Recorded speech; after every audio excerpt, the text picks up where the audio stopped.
आज मैं रेस्टोरेंट नहीं गई तो वो मेरी सैलरी में से पैसे काट लेंगे, अवंतिका कहते हुए कभी दर्द से कराह रही थी तो कभी रो रही थी। तुम्हें पैसों की पड़ी है, यहाँ मैं तुम्हारी वजह से लेट हो रहा हूँ, दादू मेरा इंतज़ार कर रहे होंगे। कबीर ड्राइव करते हुए उससे बोला, पैसा ही सब कुछ है मेरा। अगर पैसे नहीं मिले तो मैं, पर दादू इंतज़ार कर रहे हैं, मतलब आप कहाँ जा रहे थे?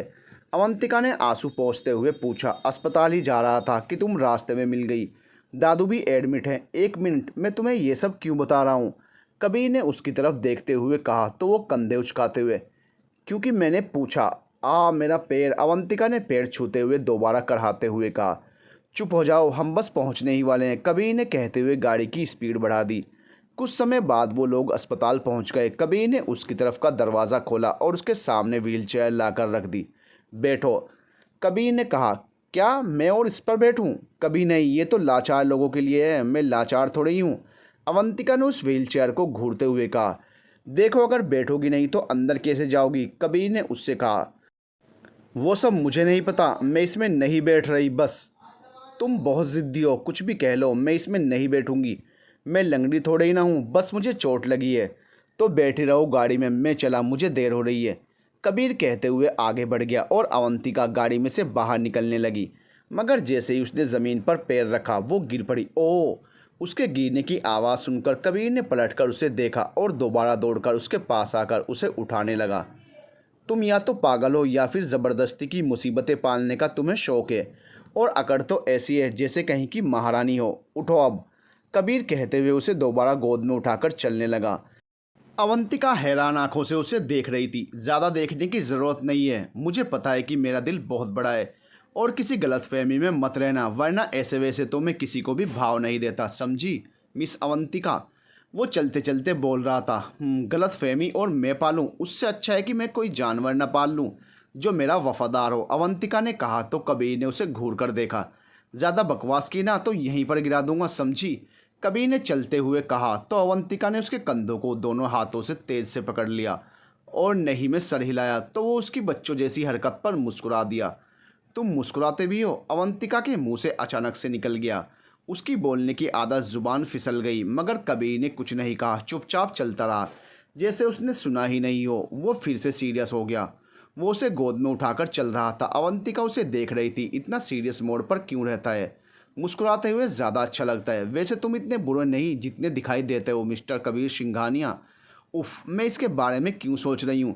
एक इंसान के तो बहुत से चेहरे होते हैं। अवंतिका, इतना मत सोच, वो मन में खुद से बात कर रही थी। फिर कबीर से अपना ध्यान हटाकर इधर उधर देखने लगी। कबीर रात भर अस्पताल में ही रहा। दादू की तबीयत अभी भी ठीक नहीं थी और सुबह बस फ्रेश होने के लिए घर आया था, जहाँ से आते वक्त रास्ते में वो अवंतिका से टकरा गया था। और यूं कहिए कि अवंतिका जो रेस्टोरेंट जा रही थी उसकी गाड़ी के सामने अचानक से आ गई थी, जिससे उसके पैर में मोच आ गई और अब कबीर उसे हॉस्पिटल लेकर जा रहा था। और अब कबीर सिंघानिया अवंतिका को गोद में उठाकर अस्पताल की तरफ बढ़ रहा था। मेन दरवाजे से एंट्री करते हुए जब वो अंदर पहुंचा तो सारे लोग वहां उसे देख रहे थे जो उसे पहचानते थे।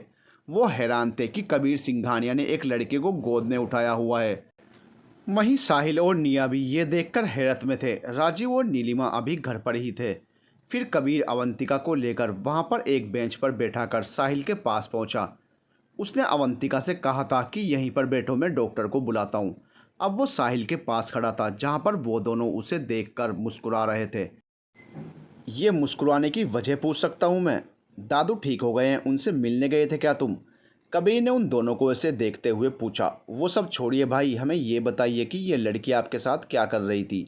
ये तो वही है जो उस दिन हमारे घर पर आई थी, साहिल ने पूछा। और नहीं तो क्या, ये कौन है भाई आपकी? अब की बार निया ने पूछा। वाट नॉनसेंस, ये वो पागल है जो आजकल मुझसे टकराने की कसम खाए बैठी है। मेरी गाड़ी के सामने आ गई थी जिससे इसके पैरों में मोच आ गई। अब ये चल नहीं सकती तो इसे यहाँ लेकर आना पड़ा। कबीर ने पलटकर अवंतिका की तरफ देखा और साहिल से बोला, पर ऐसे आप इसे व्हीलचेयर पर भी ला सकते थे। पता भी है अगर किसी मीडिया वाले की नज़र पड़ी तो एक और वीडियो वायरल हो जाएगा आपका। इसके साथ निया ने हंसते हुए कहा। चुप करो तुम दोनों, वैसे इस लड़की ने मेरा दिमाग ख़राब कर रखा है और ऊपर से तुम लोगों के बेतुके सवाल ख़त्म ही नहीं हो रहे। दादी कहाँ है? वो नज़र नहीं आ रही, कबीर ने पूछा। वो भी दादू से मिलने गई हैं अंदर, इमरजेंसी रूम में, डॉक्टर साहब ने कहा है कि थोड़ी देर में दादू को जनरल वार्ड में शिफ्ट कर देंगे, वो ठीक हैं अब। साहिल ने कहा, चलो ठीक है, मैं अभी आता हूँ, ज़रा इस बिन बुलाई मुसीबत से निपट लूँ। कबीर कहते हुए आगे बढ़ा, वैसे ये मुसीबत है बहुत प्यारी भाई। निया ने हंसते हुए पीछे से कहा तो कबीर ने उसे पलटकर घूरा तो वो जल्दी से चुप हो गई। फिर कबीर पलटकर अवंतिका की तरफ देखने लगा, जहाँ कुछ ही दूरी पर वो बैठी हुई आते जाते लोगों को देख रही थी, और फिर अपने पर्स में से फ़ोन निकाल कर देखने लगी, शायद किसी को फ़ोन कर रही थी। कबीर ने उसे देखा और निया की आवाज़ उसके कानों में गूंजी, प्यारी मुसीबत। वो सच में बहुत खूबसूरत और मासूम थी, उस पर से नज़रें हटाना मुश्किल था। उफ़, ये मैं क्या सोच रहा हूँ। मुसीबत तो मुसीबत ही होती है, चाहे प्यारी ही क्यों ना हो। कबीर ने सर झटकते हुए सोचा और आगे बढ़ गया और उसके पास जाकर बोला, चलिए मिस मुसीबत डॉक्टर के पास। कबीर ने उससे कहा तो वो चौंक गई। ये कैसा नाम है? अवंतिका ने तुनक कर कहा। क्यों, पसंद नहीं आया? कुछ और रख दूं? कबीर ने कहा, मैं रख दूं आपका नाम? चलती फिरती तबाही हैं आप। अवंतिका ने उसे देखा, वो उसके सामने खड़ा था, वाइट शर्ट और जीन्स पहने वो शानदार लग रहा था। इसमें कोई शक नहीं था कि वो बेहद हैंडसम है और मुंबई की आधी से ज़्यादा लड़कियां उस पर मरती हैं। ऐसे क्या देख रही हो, चलो अब, कबीर ने कहा तो वो चौंक गई और अपनी सोच से बाहर आई। पता नहीं आजकल मुझे क्या हो गया है, मैं इस अखड़ों के बारे में क्यों सोच रही हूँ। लानत है तुझ पे अवंतिका। मैडम, मेरे पास और भी काम है, चलिए जल्दी। कबीर ने कहते हुए उसे उठाने की कोशिश की, मगर वो जैसे ही उठी उसके पैर लड़खड़ा गए और वो गिरते गिरते बची। मगर कबीर ने उसे संभाल लिया, वो उसकी बाहों में गिरी हुई थी। दोनों ने एक दूसरे को देखा, फिर एहसास होते ही नजरें घुमा ली। कबीर ने उसे फिर गोद में उठा लिया और डॉक्टर के केबिन की तरफ बढ़ गया। अवंतिका ने उसके कंधों में अपनी दोनों बाहें डाल रखी थी। उसके पैर में शदीद दर्द हो रहा था, शायद चोट ज़्यादा थी। वो दुआ कर रही थी कि बस हड्डी ना टूटी हो। डॉक्टर के पास पहुंचकर उसका चेकअप हो रहा था। डॉक्टर ने जैसे ही उसका पैर छुआ, वो ज़ोर से चिल्लाई और सामने खड़े कबीर को कसकर पकड़ लिया, जिससे उसकी शर्ट का बटन टूट गया और कबीर ने उसे देखा। आई एम रियली सॉरी, सच में बहुत तेज़ दर्द हो रहा है, अवंतिका ने हकलाते हुए कहा। तो कबीर उसकी बच्चों जैसी हरकत पर मुस्कुरा दिया और मन में सोचा कि ये सच में पागल है। कोई बात नहीं, ठीक हो जाएगा, यू डोंट वरी। उसने बस इतना ही कहा। उसके बाद उसके पैर का एक्सरे भी हुआ, मगर सब कुछ ठीक था। पैर में मोच थी बस, और उसकी वजह से हल्की सी सूजन भी आ गई थी। डॉक्टर ने कुछ दवाइयाँ और बेल्ट दी लगाने के लिए, जिसके कुछ समय बाद उसे कुछ राहत मिली। अब ठीक है? कबीर ने उससे पूछा। ठीक है, अवंतिका ने कहा। तो फिर मैं चलता हूँ, मुझे दादू से मिलने जाना है, कबीर ने कहा और जाने लगा। रुको, मैं भी चलती हूँ साथ में। अवंतिका बेड पर से उठकर लंगड़ाते हुए खड़ी हो गई। तुम क्या करोगी वहाँ पर जाकर? मेरी शिकायत? कबीर ने उसे देखकर पूछा। क्या मतलब? मिलना है, हालचाल पूछकर आ जाऊँगी, अवंतिका ने कहा। ठीक है, चलो फिर, मगर हाँ, मेरी कोई शिकायत दर्ज मत करना कि तुम मेरी गाड़ी से टकराई थी। वैसे भी उस दिन तुमने बहुत तमाशा किया था। ये मेरी इंसानियत है कि उस दिन आपकी गलती थी और आज भी आपकी ही गलती है और तकलीफ़ मैं झेल रही हूँ, अवंतिका ने कहा। तुम बहुत बोलती हो, कबीर ने उसे घूर कर देखा। आपकी मेहरबानी है, वरना लफ्ज़ ज़ाया करना मेरी आदत नहीं। तुमसे तो बहस करना ही बेवकूफ़ी है। तो आप मानते हैं कि आप बेवकूफ़ हैं? उफ़, चलो जल्दी, मुझे देर हो रही है, कबीर कहते हुए आगे बढ़ गया और अवंतिका उसके पीछे पीछे लंगड़ाते हुए जैसे ही चली वो गिरने ही वाली थी कि उसने पीछे से कबीर को ज़ोर से पकड़ा और वो भी लड़खड़ा गया। फिर उसने जल्दी से खुद को और उसे संभाल लिया। चला तो जा नहीं रहा और दादू से मिलने की बात कर रही हो। तुम यहीं रुको, मैं उनसे मिलकर आता हूँ। वैसे घर में और कोई है तो उसे बुला लो, तुम्हें आकर ले जाए, क्योंकि अकेले तो जा नहीं सकती ना आप, कबीर ने उसे दोबारा चेयर पर बैठाते हुए कहा। है तो, पर वो नहीं आ सकती, अवंतिका ने धीरे से कहा। क्यों नहीं आ सकती? कबीर ने पूछा। मेरा फ़ोन गिरने की वजह से ख़राब हो गया है और मैं उसे कॉल नहीं कर सकती, तो वो कैसे आएगी? अवंतिका ने अब की बार उसे देखा। और तुम्हें नंबर भी याद नहीं होगा, है ना? कबीर ने कहा तो अवंतिका ने हाँ में सर हिला दिया। उसके बाद कबीर दादू से मिलकर थोड़ी देर में वापस आ गया और फिर अवंतिका को वैसे ही उठाकर अस्पताल से बाहर निकला और गाड़ी में बैठाकर उसे घर छोड़ने जा रहा था। वो ड्राइव करते हुए मन ही मन सोच रहा था कि कहाँ फंस गया इसके साथ। पर जो भी हो, उसे डॉक्टर ने आराम करने के लिए कहा है और वो चल नहीं सकती, तो उसे उसके घर तो छोड़ना ही पड़ेगा। वैसे तुम्हारे घर में कौन कौन है? कबीर ने ड्राइव करते हुए पूछा। उसकी बात सुनकर अवंतिका कुछ देर खामोश रही, जैसे कुछ सोच रही हो। क्या हुआ? कबीर ने फिर से कहा तो वो चौंक गई। कुछ नहीं, मैं अनाथ हूँ, मेरा कोई नहीं है, बस एक दोस्त है, उसके साथ ही रहती हूँ, अवंतिका ने कहा, मगर वो कुछ हिचकिचाते हुए बोल रही थी। उसकी बात सुनकर कबीर ने उसे देखा और फिर आगे कुछ नहीं पूछा। थोड़ी देर में उसका घर आ गया और कबीर ने उसे वैसे ही गोद में उठाया और फिर दरवाजे तक पहुंचा। अवंतिका ने डोरबेल बजाई। शाम के 5 बजने वाले थे। फिर नेहा ने दरवाज़ा खोला तो उन दोनों को देखकर हैरान रह गई। उसने घबराते हुए अवंतिका से पूछा, क्या हुआ तुम्हें? ये सब क्या हो गया? और आप? इन्हें मेरे अलावा मेरी गाड़ी से भी टकराने का शौक था, तो बस पैर में मोच आ गई और मैं कबीर सिंघानिया हूँ। कबीर ने अवंतिका की तरफ देखा और फिर नेहा से कहा, मुझे कोई शौक नहीं था, आप सामने आ गए थे मिस्टर सिंघानिया। अवंतिका ने कहा, रस्सी जल गई पर ऐंठन नहीं गई। कबीर ने कहा, अकड़ तो आप भी रहे हैं। अवंतिका ने कहा, वो दोनों बच्चों की तरह लड़ रहे थे और नेहा उन्हें देखकर सकते में थी। उसके बाद उसने कबीर को अवंतिका का कमरा दिखाया और कबीर ने उसे बेड पर बैठा दिया। उसने उसकी दवाइयाँ और पर्स नेहा को ला कर दी और वहाँ से चला गया। अजीब लड़की है, 1 मिनट भी चुप नहीं रह सकती, हर सवाल का जवाब पहले से ही सोच कर रखती होगी। भोली सूरत और तीखी छुरी जैसी ज़बान। बस अब कोई इत्तेफाक ना हो। कबीर वापसी में ड्राइव करते हुए सोच रहा था। उधर अवंतिका ने नेहा को बताया कि कैसे कुछ लोग उसका पीछा कर रहे थे और वो भागते हुए कबीर की गाड़ी से टकरा गई और इन सब में उसका फ़ोन भी टूट गया और वो लोग भीड़ की वजह से भाग गए। ये सब उसका वहम नहीं था। उसने कहा, मुझे नहीं पता कि वो लोग कौन थे, मगर वो मेरे पीछे पड़े हैं नेहा, इससे पहले कि कुछ और हो। मुझे ये शहर छोड़ देना चाहिए। अवंतिका ने उससे कहा तो नेहा ने उसे समझाया कि कुछ दिन और रुक जाए, क्योंकि सिर्फ जगह बदलने से काम नहीं चलेगा, पास में पैसा भी होना चाहिए। अवंतिका अपने कमरे में अपना पैर पकड़कर खुद को कोस रही थी। अब क्या होगा? ये तो 1 हफ्ते तक ठीक होने से रहा और रेस्टोरेंट का मालिक मेरी सैलरी के पैसे भी काट लेगा। ऊपर से ये लोग जो पता नहीं कौन है मेरे पीछे क्यों पड़े हैं। सारी मुसीबतें एक साथ ही आनी थी। ऊपर से मेरा फ़ोन भी टूट गया, नया फ़ोन लेने के लिए पैसे नहीं है। उफ़।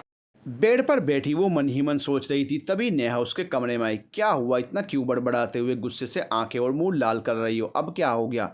नेहा ने उससे पूछा, जो दोनों हाथों को आपस में बांधे उसे देख रही थी। कुछ नहीं यार, खुद को कोस रही हूँ। इस पैर में मोच भी अभी आनी थी जब मेरे पास पैसे नहीं है, अवंतिका ने रुआंसी से कहा। तो नेहा उसके पास बैठते हुए उसके बालों को सहलाते हुए बोली, तो क्या हुआ? मैं हूं ना, मुझसे ले लेना।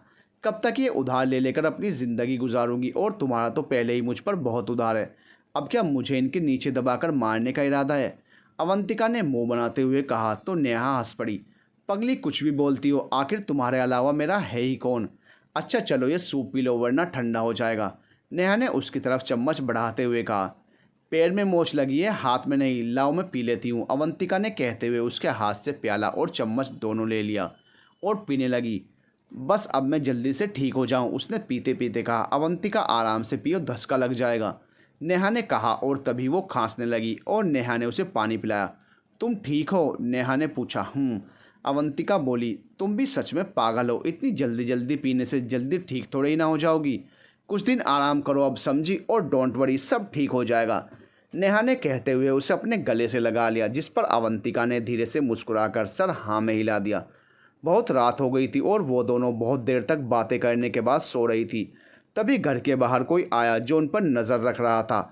उसने खिड़की से झांक कर देखा। शीशे से ही मोबाइल निकालकर अवंतिका की तस्वीरें लेनी चाहिए, मगर अंधेरे की वजह से कुछ भी साफ साफ दिखाई नहीं दे रहा था। फिर वो फ़ोन वापस अपनी पॉकेट में रखते हुए वहाँ से चला गया। सिंघानिया मेंशन। रात का 1 बजने वाला था और दादू एक ही जिद लेकर बैठे हुए थे कि जब तक कबीर शादी के लिए हाँ नहीं कहता मैं दवाई नहीं खाऊंगा। सारे घर वाले उनके कमरे में मौजूद थे, राजीव, नीलिमा, निया और साहिल। वहीं दादी दादू के पास बैठी हुई दवाइयाँ लिए उनसे बोल रही थी, ये कैसी ज़िद है? जब जिंदा ही नहीं रहेंगे तो पोते की शादी कैसे देखेंगे? दादी ने कहा, मैं ज़िंदा भी रहूँगा तो भी मुझे पता है ये नहीं मानेगा।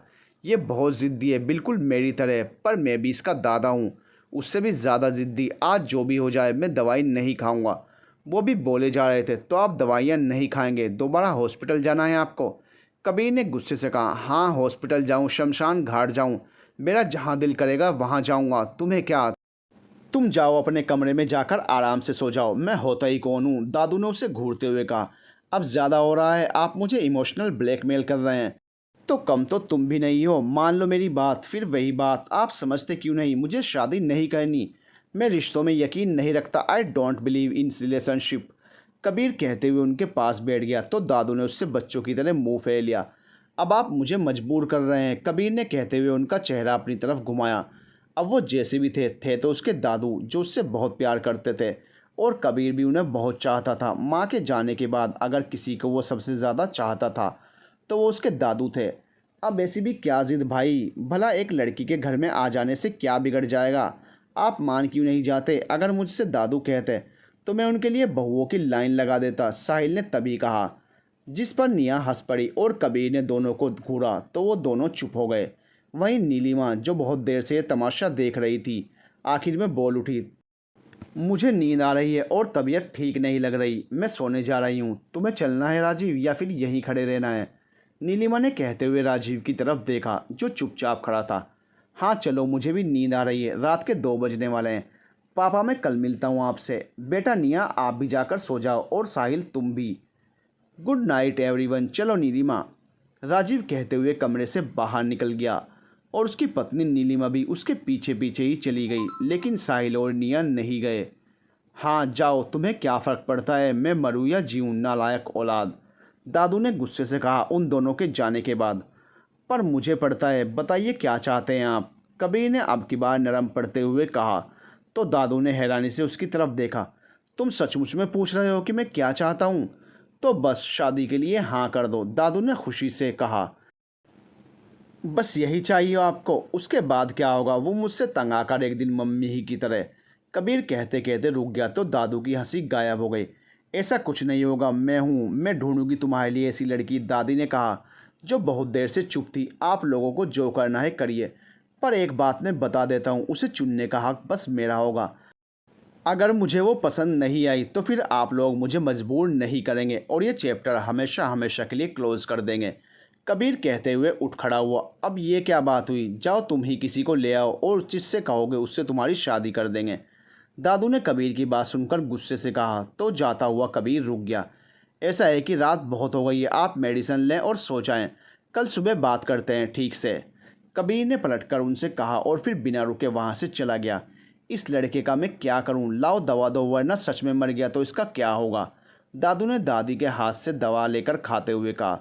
आप फिक्र क्यों करते हैं, मैं हूं आपका पोता साहिल, सब मुझ पे छोड़ दें। ऐसी ऐसी लड़कियां लाऊंगा कि भाई मना ही नहीं कर पाएंगे, साहिल ने दादू के पास बैठते हुए कहा और फिर उनके गले लग गया।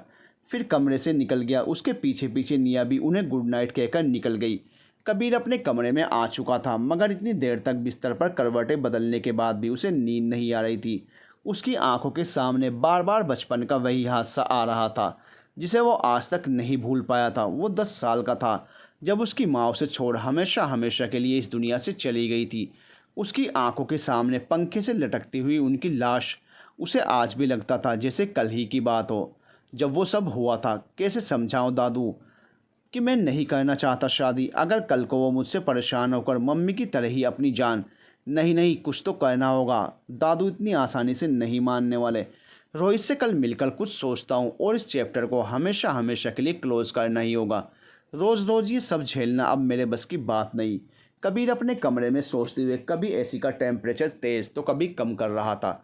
फिर उसने रिमोट एक साइड में रखकर आंखें बंद कर ली। इधर दादू ने पूरी तैयारी कर ली थी कि इस बार वो अपनी ज़िद मनवा कर ही रहेंगे और इसलिए वो ये सब कर रहे थे ताकि कबीर परेशान होकर हाँ कर दे। अगले दिन कबीर अपने दोस्त रोहित से मिलने उसके ऑफिस में पहुंचा।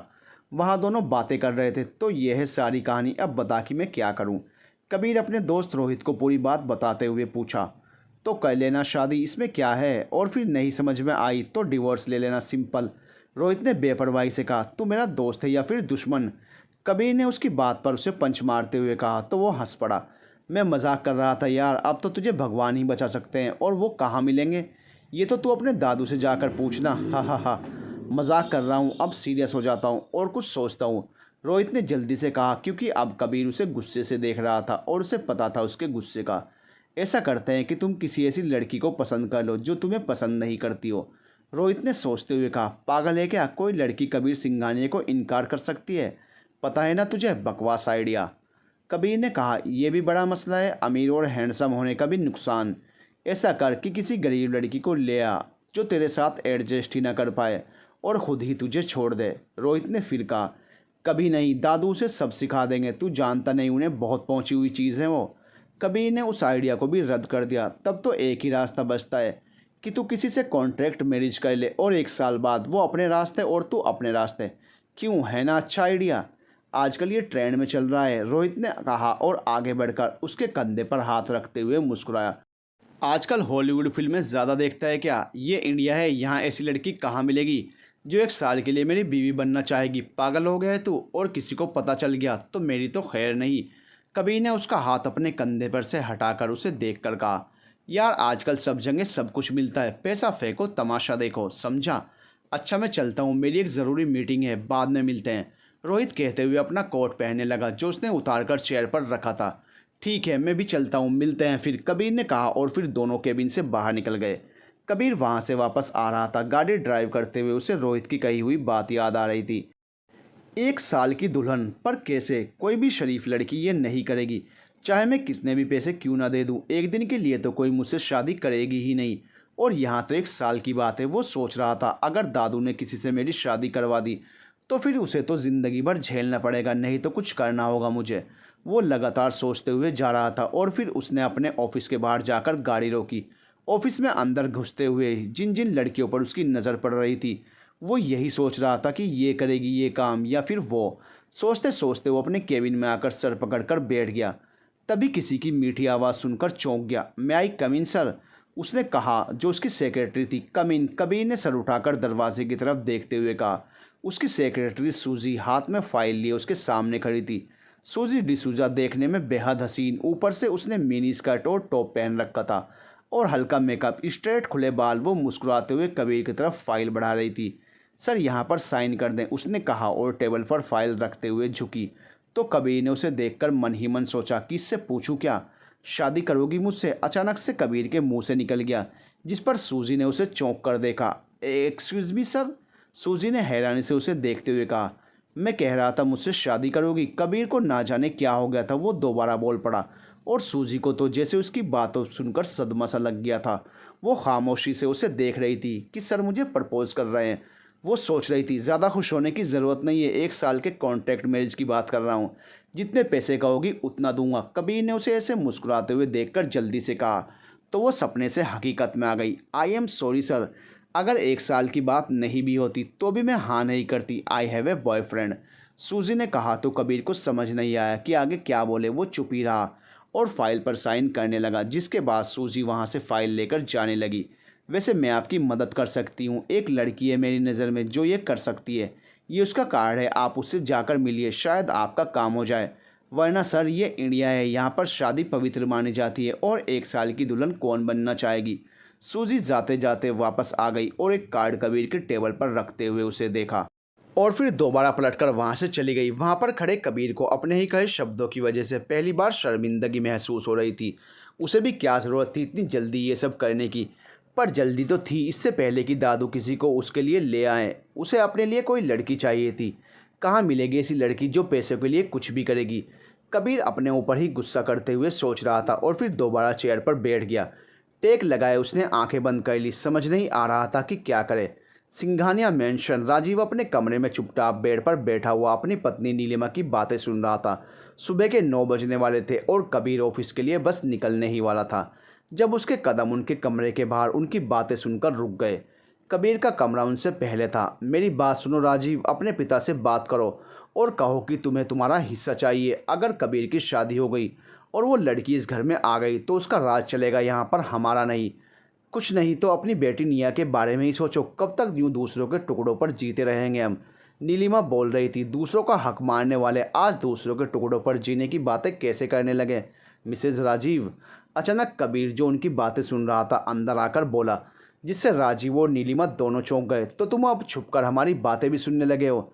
नीलिमा ने उसे ऐसे देखकर तल्खी से कहा। छुपकर तो आपको वार करने की आदत है, मैं जो भी करता हूँ सबके सामने करता हूँ और इसलिए तो यहाँ पर खड़ा हूँ, नहीं तो आपकी बातें सुनकर वहीं से चला जाता, कबीर ने कहा। कबीर ये क्या तरीका है अपनी माँ से बात करने का? राजीव उठ खड़ा हुआ और उससे बोला, माफ़ कीजिएगा, शायद आप फिर से भूल गए हैं तो याद दिला देता हूँ। ये औरत आपकी पत्नी है, मेरी माँ नहीं, और इनकी वजह से ही मेरी माँ आज मेरे साथ नहीं। और हाँ, जो भी हो, अगर आपको लगता है कि मेरी शादी से आपको ख़तरा है तो अब आप सावधान हो जाइए। पहले तो मैं राज़ी नहीं था, मगर अब तो मेरी शादी होकर रहेगी। और रही बात हिस्से की, तो इस घर का बंटवारा कभी नहीं होगा। चलता हूँ, ऑफिस के लिए देर हो रही है। बहुत काम है, घर में बैठे बैठे पैसे नहीं कमाए जाते मिस्टर राजीव, कबीर ने इतना कहा और कमरे से बाहर निकल गया।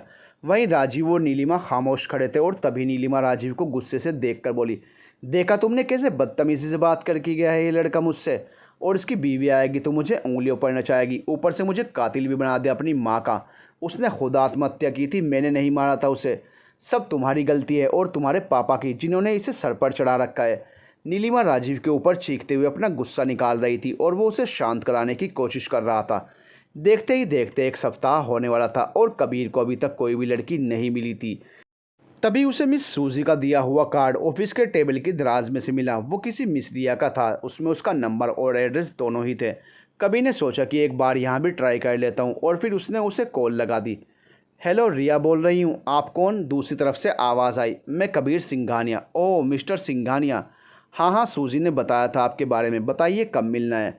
आज ही। आज तो मैं बहुत बिजी हूँ। अच्छा, रात के 8 बजे होटल पैराडाइज में मिलते हैं फिर। डन। ओके, मैं आ जाऊँगा तो आपको कॉल करूँगा। ओके बाय, बाकी बातें मिलकर करते हैं, रिया ने कहा और कबीर ने फ़ोन काट दिया।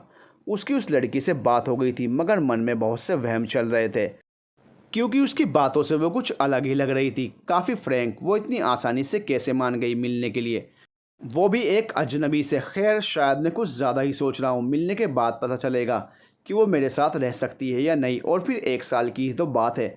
कौन सा मुझे उससे सचमुच में शादी करनी है? कबीर अपने ही मन में सवाल कर रहा था और जवाब भी खुद ही दे रहा था। तभी उसे दादू की कॉल आई कि जल्दी घर आओ, और वो फ़ोन जेब में रखते हुए अपने ऑफिस से घर के लिए निकल गया। अवंतिका पूरे 1 हफ्ते के बाद रेस्टोरेंट दोबारा आई थी। उसका पैर लगभग ठीक हो चुका था, मगर वो ठीक नहीं थी। उसकी सैलरी में से पैसे मालिक ने काट लिए थे और कहा था कि अगर ओवर टाइम कर लोगी तो वो मैनेज कर देगा। अब वो भी मजबूर थी, उसे पैसे की ज़रूरत थी। उसे यह शहर छोड़ना था और किसी दूसरे शहर में शिफ्ट होना था, जिसके लिए बहुत से पैसे चाहिए थे। वो सोचते हुए काम में लगी हुई उस दिन को याद कर रही थी जब वो कबीर की गाड़ी से टकराई थी।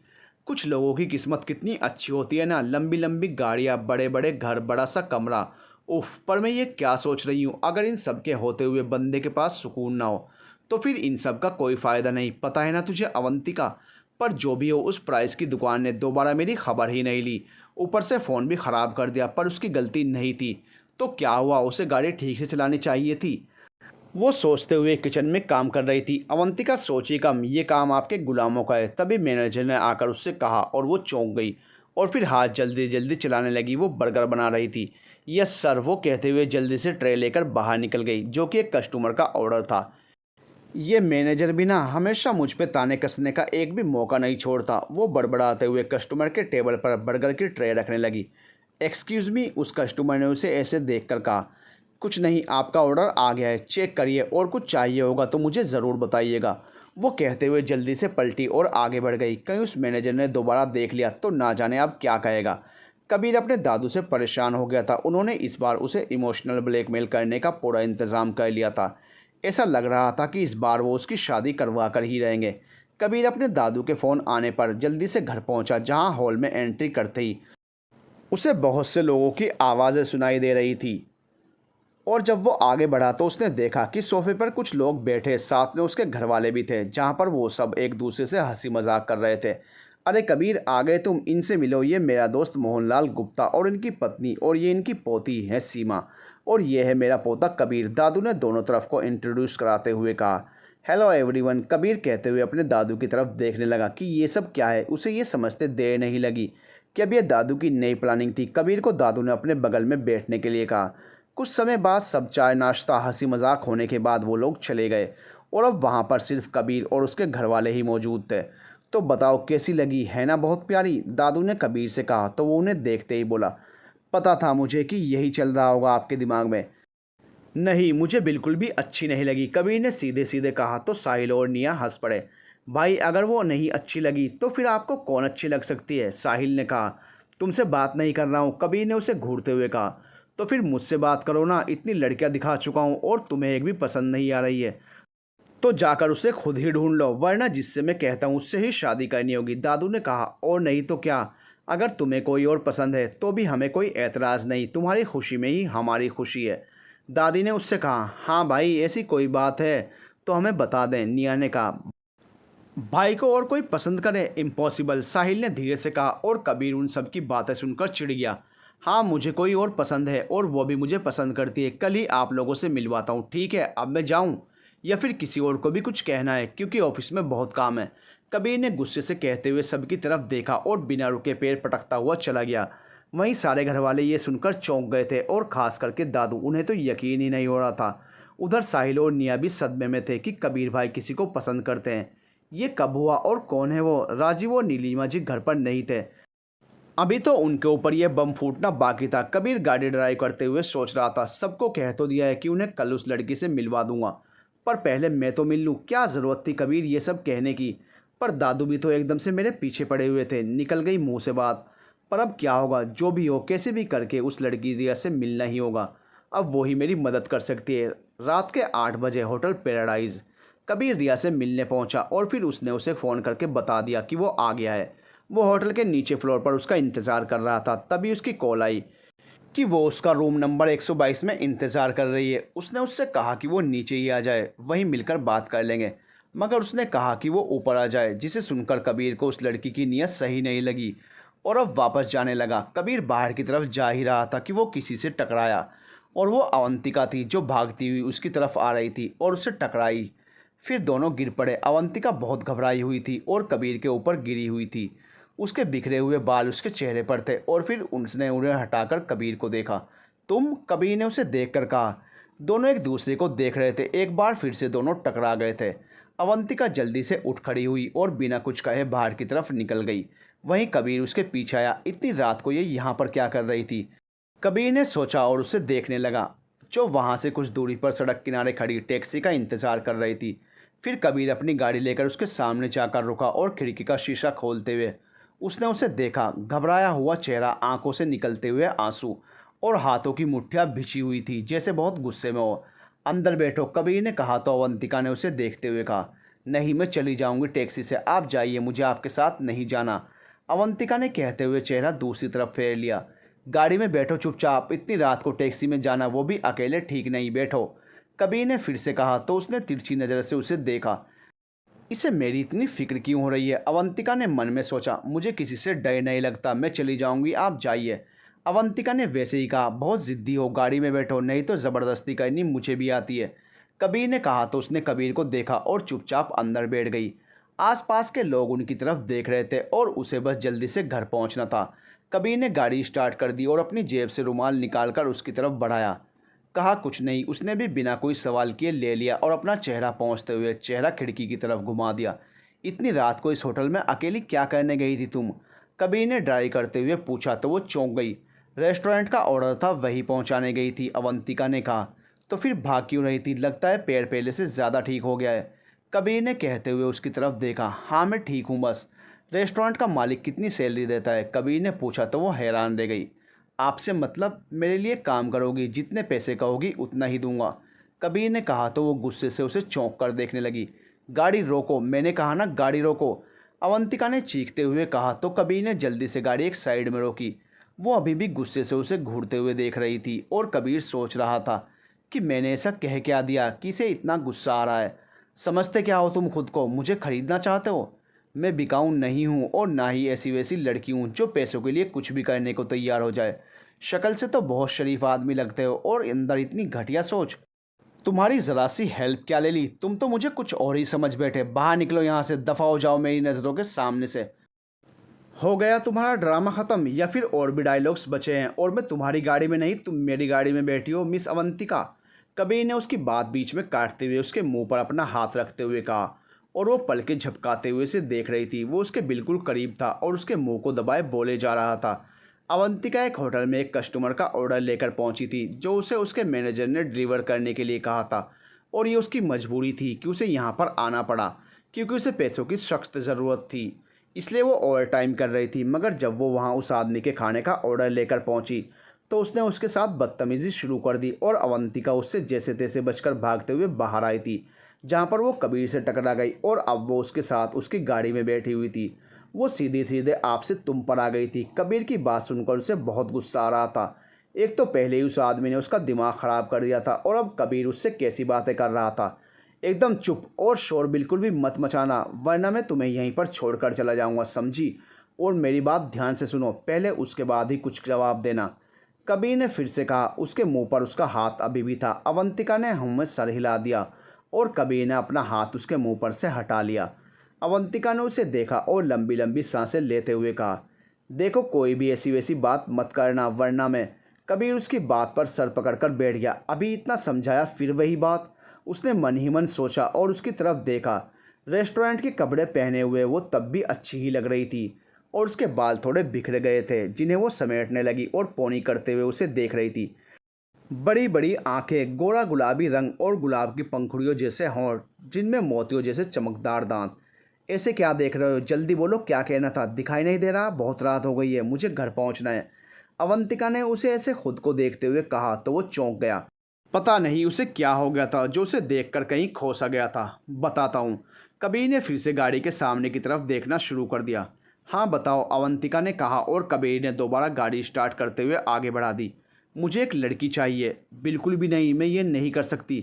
देखो मुझे बच्चे बिल्कुल पसंद नहीं है, तुम शादी कर लो किसी से, फिर जितना चाहो उतने। 1 मिनट अपना मुंह बंद रखने का क्या लोगी? मुझे अपनी बात पूरी कहने दोगी पहले? कबीर ने उसे घूरते हुए कहा तो वो मुंह पर उंगली रखकर चुप हो गई। ठीक है बोलो, अब कुछ नहीं कहूँगी पक्का, अवंतिका बोली और कबीर उसे देखते हुए सोच रहा था कि कहीं उसने इस लड़की से मदद मांगकर गलती तो नहीं कर दी। ये तो आधी नहीं पूरी पागल है। अगर मुझे ही फंसा दिया तो? पर अब कोई रास्ता भी तो नहीं है इसके अलावा। कल घर वालों को उस लड़की से मिलवाना है जिसे मैं पसंद करता हूँ, उनसे कह दिया है, और अगर नहीं मिलवाया तो दादू मुझे किसी से फिर से मिलवा देंगे। तुम्हें सोचने की बीमारी है क्या? अवंतिका ने कहा तो वो अपने ख्यालों से बाहर आकर उसे देखने लगा। मासूम चेहरा और बातें सर के ऊपर से जाने वाली, जो दिल में आता है वो बोल देती है। सीधे सीधे बताता हूँ, 1 साल के लिए मेरी बीवी बनोगी, बदले में जितने पैसे चाहिए मैं तुम्हें दूंगा, और उसके बाद तुम अपने रास्ते और मैं अपने रास्ते। अब बताओ क्या सोचा? कबीर ने अब कह दिया था। 1 मिनट रुको, ये क्या है? 1 साल तक मैं तुम्हारे साथ शादी करके रहूं और उसके बाद तुम मुझे छोड़ दोगे? देखो मैंने तुम्हें पहले ही कहा था कि मुझे पैसों की ज़रूरत है, पर मैं बिकाऊ नहीं हूँ। और अगर तुम्हें 1 ईयर नाइट स्टैंड चाहिए तो दुनिया में कुछ लोग हैं जो खुलेआम ये काम करती हैं, उनके पास जाओ। शादी करके किसी की ज़िंदगी बर्बाद करने की क्या ज़रूरत है? हाँ बोलो, अवंतिका ने कहा और कबीर ने गाड़ी रोककर उसकी तरफ देखा। मुझे कोई ऐसी वैसी बीमारी नहीं है, समझी? और ना ही मुझे कोई लड़की साथ सोने के लिए चाहिए। मुझे बस एक नकली बीवी चाहिए जो मेरे साथ 1 साल के कॉन्ट्रैक्ट मैरिज करके साथ रहे। फिर कॉन्ट्रैक्ट ख़त्म और हम अलग हो जाएंगे। उसके बदले में उसे जितना पैसा चाहिए होगा मैं दूंगा। और हाँ, अगर तुम ये ऑफ़र एक्सेप्ट करती हो तो कल सुबह 11 बजे मेरे ऑफिस आ जाना, और नहीं तो तुम्हारा नुकसान। बाकी की बातें डील फाइनल होने के बाद बताऊंगा। घर जाओ, आराम से खा पी कर अपने कमरे में बेड पर ठंडे दिमाग से सोचना। मैं तो भूल ही गया था, तुम्हारे पास तो दिमाग है ही नहीं। ऐसा करना, वो तुम्हारी दोस्त है ना, वो मुझे समझदार लगी थी, उससे सलाह लेना और फिर फैसला करना। अब जाओ यहाँ से, तुम्हारा घर आ गया है। आखिरी बात, मुझे लड़कियों में कोई इंटरेस्ट नहीं। कबीर सिंघानिया के लिए लड़कियों की कमी नहीं है, पर उसने तुम्हें चुना है। यू आर लक्की, समझी miss Avantika? Good night and goodbye. समझ गई miss Avantika, good night goodbye. बस यही है कहानी। अब बताओ मैं क्या बेवकूफ़ नज़र आती हूँ उसे, जो उसकी बातों में आ जाऊँगी? ऊपर से उसने कहा कि अपनी दोस्त से जाकर सलाह लेना, वो मुझे समझदार लगी थी। मैं ऐसे इंसान को 1 साल बर्दाश्त नहीं कर सकती, कभी नहीं। 1 मिनट झेलना मुश्किल है उसे, तुम्हें पता है नेहा। मैं सच में बहुत परेशान हूँ यार, क्या करूँ समझ नहीं आ रहा। पर मुझे पैसों की भी ज़रूरत है, मगर वो अजनबी है, मैं उसे जानती नहीं। कहीं उसने मेरे साथ कुछ गलत सलत कर दिया तो? ओ, दिमाग के दरवाजे टूट रहे हैं पर कोई बाहर नहीं आ रहा। तू चुप क्यों है? कुछ बोलती क्यों नहीं है? क्या हुआ तुझे? अवंतिका ने अपने सामने बैठी नेहा को झकझोर कर कहा। तू कुछ बोलने देगी तब तो बंदा आगे कुछ कहेगा ना। मुझे पता था कि तू पागल है, मगर उसे कैसे पता चला? ये तूने उसे बता दिया है? नेहा ने हंसते हुए कहा। यार तुम मेरी दोस्त हो या दुश्मन, उसने जो कहा सो कहा, अब तुम भी। मैं यहाँ परेशान हूँ और तुम हो कि मजाक कर रही हो? अवंतिका ने मुंह बनाते हुए कहा। मजाक नहीं कर रही, आई एम सीरियस। अच्छा ये सब छोड़, ये लो तुम्हारा फ़ोन ठीक करवा दिया है मैंने, और आइंदा ओवर टाइम करने की कोई ज़रूरत नहीं है। आज तो किस्मत ने साथ दे दिया, अगली बार क्या पता क्या हो, इसलिए सावधानी पहले। और मैं हूं ना, किसी भी चीज़ की ज़रूरत हो तो मुझसे कहो, क्योंकि माँ ने तुम्हारी जिम्मेदारी मुझे सौंपी थी, याद है ना? नेहा ने उसकी तरफ उसका फ़ोन देते हुए कहा तो वो उसके गले लग गई। तुम सच में बहुत अच्छी हो यार। थैंक्स, पर अब उसे क्या कहूँ? अवंतिका ने उससे अलग होते हुए पूछा। वैसे जहाँ तक मुझे पता है ये कबीर सिंघानिया आज तक सिंगल इसलिए नहीं है कि उसे कोई लड़की नहीं मिली, बल्कि शहर की हर लड़की का वो प्रिंस चार्मिंग है, मगर वो शादी नहीं करना चाहता। यहाँ तक कि आज तक उसके एक भी अफेयर की खबर नहीं मिली है किसी को। कुछ तो बात है जो 1 साल के लिए कॉन्ट्रैक्ट मैरिज करना चाहता है। मुझे कुछ गड़बड़ी लगती है, तुम मना कर दो। नेहा ने उसे सलाह दी। पर मुझे पैसों की ज़रूरत है और उसने कहा कि मुँह मांगी कीमत देने को तैयार है।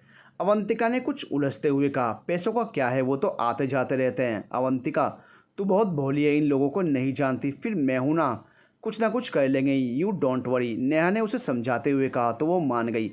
रात के 12 बजने वाले थे। अवंतिका अपने कमरे में सो रही थी, तभी उसके फ़ोन की घंटी बजी। रिंग की आवाज़ सुनकर उसने नींद में ही कॉल बिना देखे रिसीव किया। हेलो, कौन? मछली जल की रानी है, जीवन उसका पानी है। कैसी है हमारी गुड़िया, टूट तो नहीं गई? दूसरी तरफ से आवाज़ आई, जिसे सुनकर अवंतिका की नींद ही उड़ गई और वो होश में आ गई। कौन है? कौन बोल रहा है? वो चीखते हुए पूछे जा रही थी, मगर फ़ोन कट गया था। दूसरी तरफ से दोबारा कोई भी आवाज़ नहीं आई। वो बहुत डर गई थी। तभी उसने देखा कि खिड़की पर किसी की परछाई है। कौन है वहाँ? कोई है? वो बिस्तर पर से उठकर वहाँ पर पर्दे हटाकर देखने लगी तो उसने देखा कि कोई आदमी बहुत तेज़ी से वहाँ से भागा था और वो अकेला नहीं था। कुछ दूरी पर उसके और भी लोग मौजूद थे। कौन थे ये लोग और ये कॉल किसका था? मेरे फ़ोन पर नंबर तो अननोन था, मगर आवाज़ बहुत जानी पहचानी। वो आज भी वैसा ही है और मेरी तलाश में है। उसने मुझे ढूंढ लिया है, आज फ़ोन किया है, कल यहाँ पर आ भी सकता है। नेहा को जाकर बताती हूँ। नहीं, वो यकीन नहीं करेगी। फिर किसे बताऊँ, कहाँ जाऊँ? वो मुझे फिर से अपने साथ ले जाएगा, मुझे कैद कर देगा, मुझे वैसे ही छुएगा, वैसे ही देखेगा। नहीं नहीं, मैं वहाँ नहीं जाऊँगी, मैं वहाँ नहीं जाऊँगी। तो फिर कहाँ जाऊँगी? मैं फ़ोन बंद करवा दूँगी। पर उसके आदमी यहाँ पर मौजूद हैं, उन्हें मेरा पता मिल गया है और अब मैं जो कुछ भी करूँगी उन्हें सब पता चल जाएगा। अवंतिका रोते हुए अपने कमरे के एक कोने में छिपी हुई थी और उसने बंद दरवाजे और खिड़कियों की तरफ देखा। कमरे में अंधेरा था, नाइट बल्ब जल रहा था। उसे अपने अतीत के वो सारे पल याद आ रहे थे और वो तड़प रही थी। उसे ऐसा लग रहा था जैसे वो वापस आ गया है और उसके जिस्म को नोच रहा है और वो बेबस है, अपने आप को उसके चंगुल से बचा नहीं पा रही है। देखते ही देखते बहुत देर हो गई और सुबह के होने से कुछ देर पहले उसे नींद आ गई।